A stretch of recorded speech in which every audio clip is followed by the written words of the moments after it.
ang saad sa pagsunod.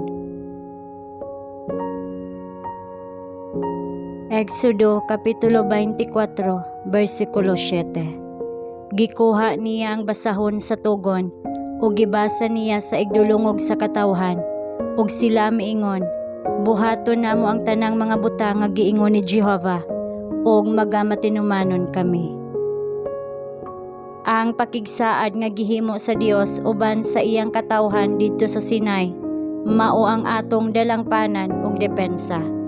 Kini nga pakigsaad sama kadako sa kusog karon, sama sa dihang ang Ginoo mihimo niini uban sa karaang Israel.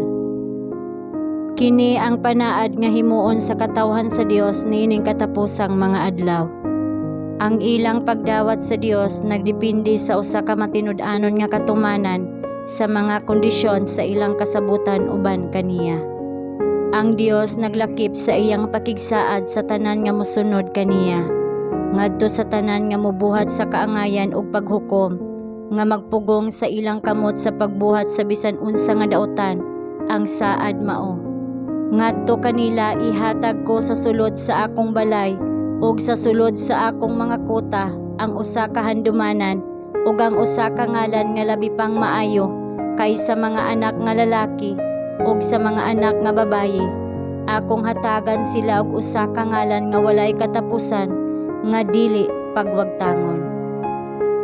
Ang amahan nagbutang sa iyang gugma sa iyang pinili nga katawhan, nga nagpuyo taliwala sa mga tawo.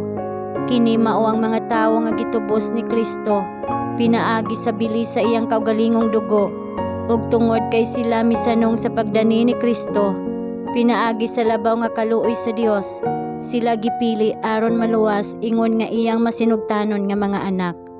Diha kanila gipadayag ang walay bayad nga grasya sa Dios, ang gugma nga iyang higugma kanila, ang matag usa nga magpaubos sa iyang kaugalingon sama sa usa ka gamay nga bata nga mudawat ug mutuman sa pulong sa Dios uban sa kayano sa usa ka bata maapil sa mga pinili sa Dios.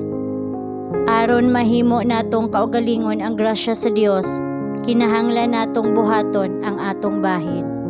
Ang Ginoo wala magsugyot nga buhaton alang kanato ang pagkagusto o ang pagbuhat. Ang iyang grasya gihatag sa pagbuhat sa sulod nato, sa paghatag og kagustuhan ug sa pagbuhat, apan dili gayud isip puli sa atong paningkamot. Ipaanggid sa tawhanong ahente ang iyang kinabuhi sa kinabuhi ni Kristo. Pasagdi nga iyang sundugon ang panig-ingnan niya, nga nagkinabuhi sumala sa balaod ni Jehova, kinsa miingon, gituman ko ang mga sugo sa akong amahan. Kadtong nagasunod kang Kristo, magapadayon sa pagtan-aw ngadto sa hingpit nga balaod sa kagawasan. Og pinaagi sa grasya nga gihatag kanila ni Kristo, mag-umol sa kinaiya, sumala sa Dios nun nga mga kinahanglanon.